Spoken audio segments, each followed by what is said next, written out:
കേൾവി എന്തായാലും പരിശോധിച്ചിരിക്കണം എന്ന് നമുക്ക് സൂചന തരുന്ന 5 കാര്യങ്ങൾ. എന്താ പറഞ്ഞേ?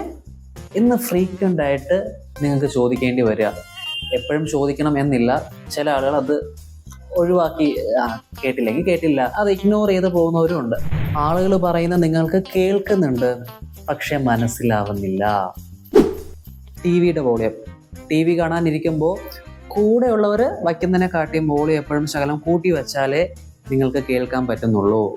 നിങ്ങളുടെ ആരെങ്കിലും ഒരു ചോദ്യം ചോദിക്കുന്നു, നിങ്ങൾ അതിനൊരു മറുപടി പറയുന്നു, പിന്നെയാണ് നിങ്ങൾ അറിയുന്നത് അവർ ചോദിച്ച ചോദ്യത്തിനല്ല നിങ്ങൾ മറുപടി പറഞ്ഞത്. ചിലപ്പോൾ ആ ചോദ്യവുമായി ബന്ധപ്പെട്ട എന്തെങ്കിലും കാര്യമായിരിക്കും നിങ്ങൾ മറുപടി ആയിട്ട് പറഞ്ഞത്, പക്ഷേ എക്സാക്ട്ലി ആ ചോദ്യത്തിനല്ല നിങ്ങൾ മറുപടി പറഞ്ഞതെന്ന് പിന്നെയായിരിക്കും മനസ്സിലാക്കുന്നത്.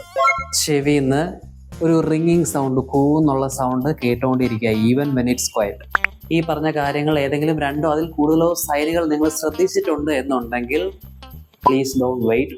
കേൾവി പരിശോധിക്കുക എന്ന് പറയുന്നത് വളരെ ക്വിക്കായിട്ടുള്ള, പെയിൻലെസ് ആയിട്ടുള്ള, വളരെ സിമ്പിൾ ഒരു പ്രൊസീജിയറാണ്. Get it done. നേരത്തെ കണ്ടെത്താൻ പറ്റുകയാണെങ്കിൽ അത്രയും നല്ലതായിരിക്കും. Okay, stay healthy.